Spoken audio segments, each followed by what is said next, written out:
Olá, seja bem-vindo a mais um encontro da série Conhecer a Bíblia é Tudo. E hoje com o tema Salvação pela Graça.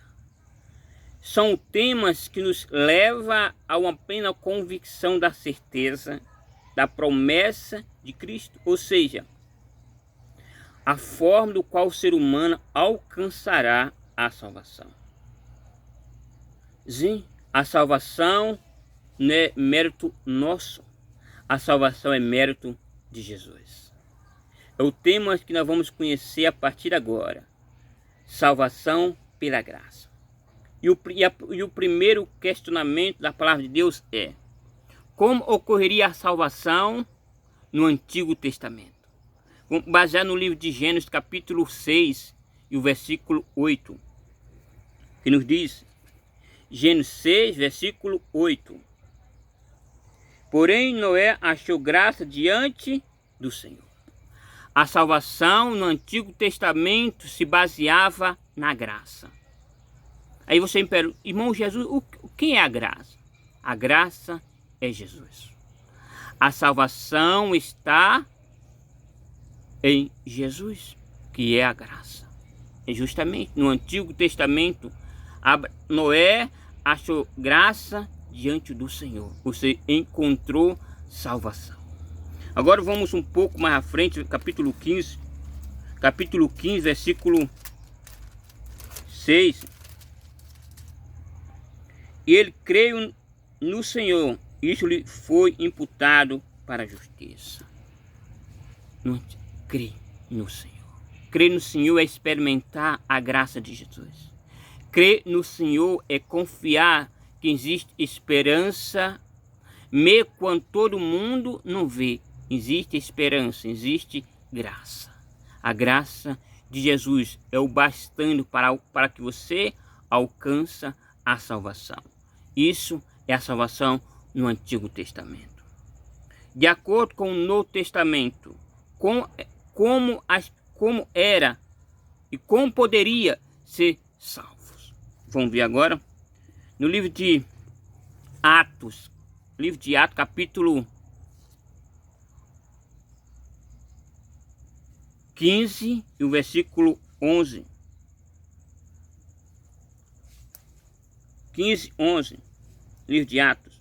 Mas cremos que fomos salvos pela graça do Senhor Jesus, como também naqueles foram.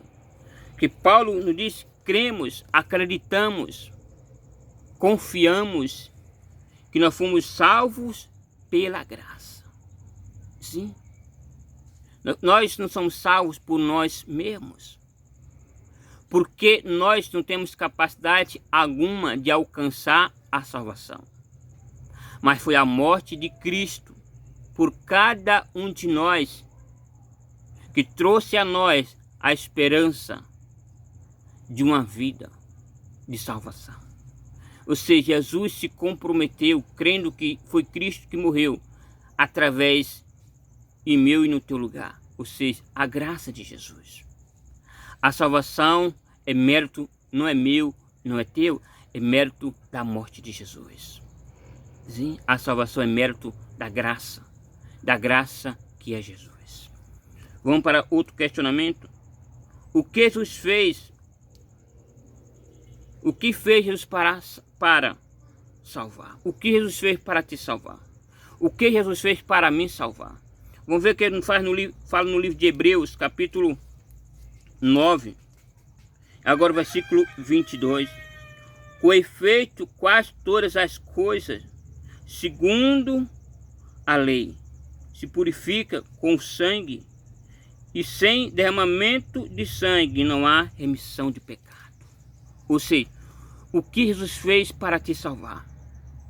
Ele morreu. Morreu em teu lugar. Ainda muito mais ainda, como diz aqui Paulo, sem derramamento de sangue não há remissão de pecado. Sem a morte de Jesus, nós não tínhamos esperança de salvação. Foi a morte e o derramamento de Cristo no Monte do Calvário que trouxe a você a oportunidade de ser salvo. Foi a graça, a morte de Jesus.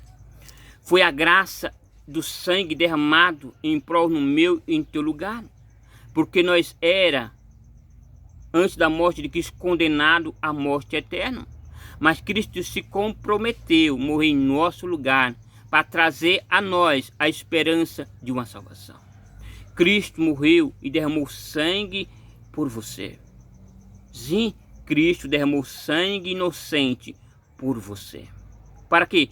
Para que você alcance a salvação. Para que você alcance plenamente a certeza de uma vida eterna. E em seguida existe seis passos para confirmar a tua e a minha salvação. 6 passos. Primeiro passo, crê em Cristo Jesus. Crê que Ele é o meu e teu Salvador. O primeiro passo que você deve fazer para alcançar a salvação. Você precisa crer em Cristo como teu único Salvador pessoal. Sim, acreditar que Ele tem o poder para te salvar. E esse crer é entregar. Crer e aceitar Cristo como teu único Salvador pessoal. O primeiro passo, crer em Jesus. O segundo passo, arrependimento e converter. É o segundo passo, arrependimento. Arrepender de quê, irmão Jesus? De todos os nossos pecados. No momento que nós nos arrependemos e nos convertemos, nós encontramos em Cristo perdão. Sim, encontramos em Cristo perdão. E esse perdão leva nós a nos aproximar mais de Deus. Então, hoje, nós precisamos se arrepender de todos os nossos pecados e nos converter. Sim, converter.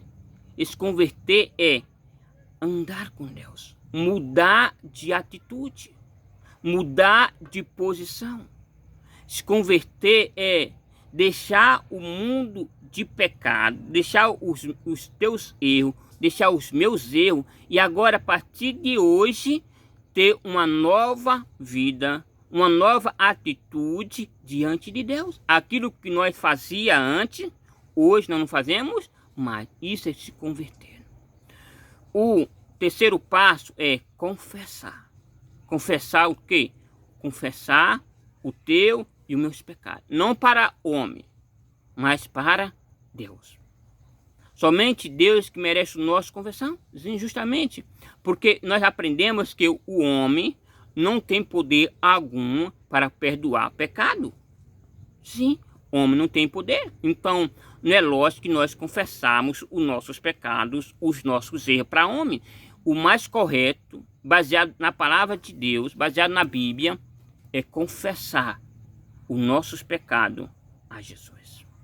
Esse é o terceiro passo. E o quarto passo é seguir os mandamentos de Deus. Isso é um estudo que vamos ver muito em breve.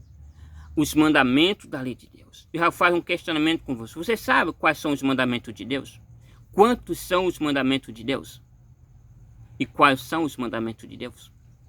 Fica com essa pergunta no próximo estudo, na próxima série, nós vamos responder junto. Ou seja, o quarto passo é seguir, obedecer os mandamentos de Deus. Que está no livro de... Você quiser ir lá dando uma examinada depois, aí, ó, no livro de Êxodo, capítulo 20, versículo 1 ao versículo 16, lá está toda a lei de Deus. O quinto passo para nós alcançarmos e afirmar nossa salvação é o batismo. O batismo por imersão. Sim, batismo por imersão. Eu preciso ser batizado. Batizado nas águas. Esse batismo por imersão é nos mergulhar por completo. Sim, hoje em muitos lugares nós encontramos pessoas sendo batizadas, talvez seja o teu caso, eu fui meu caso também, mas depois eu batizei da forma correta como descreve a Bíblia. Antigamente, em muitos, hoje talvez é o teu caso, tem batizado, tem molhado só a cabeça. Isso não é a forma correta. A forma correta é você entrar dentro da água e molhar por completo. Por isso que é batizar por imersão. E o sexto passo para afirmar a tua salvação: você precisa perseverar na fé. Ou seja, permanecer firme, inabalável na rocha em Cristo Jesus. E não desistir. Qual é o primeiro passo? Crer em Jesus. Qual é o segundo passo? Arrepender e se converter. Qual é o terceiro passo? Confessar os nossos pecados a quem? A Jesus. Qual o quarto passo? Seguir e guardar o mandamento de Deus. Qual o quinto passo? Ser batizado. Você precisa ser batizado da forma correta. Qual o sexto passo? Perseverar na rocha que é Cristo Jesus. Eu te pergunto hoje, Cristo morreu em teu lugar? Hoje você aprendeu que a salvação não é mérito nosso, mas mérito de Jesus. Você aprendeu que para nós alcançar a salvação, alguém teve que morrer em teu lugar. Quem foi? Jesus. E eu te pergunto nesse exato momento: você aceita a graça que é Cristo Jesus para que você alcance a salvação? Você aceita hoje Cristo como teu único salvador pessoal? Você aceita hoje que quer ter uma experiência com Deus, de mudar de vida e servir a Ele em qualquer situação? Eu faço um convite a você, um apelo ao teu coração agora. Não quer você aceitar Cristo e mudar de vida para que você alcance a tua salvação? Que Deus te abençoe por a tua decisão. Se você tiver alguma dúvida, deixa aí nos comentários. Se você gostou também e quiser compartilhar com as outras pessoas, pode compartilhar esse vídeo para que mais pessoas alcancem da graça que é Jesus. E eu continuo te dizendo muito obrigado por você estar sendo inscrito no meu canal. Se você ainda não é inscrito no meu canal, vá lá, se inscreva e deixe um joinha. Que esse canal seja e venha a ser uma bênção na tua vida. Que Deus te abençoe hoje e sempre. Até o próximo encontro. Fica com Deus.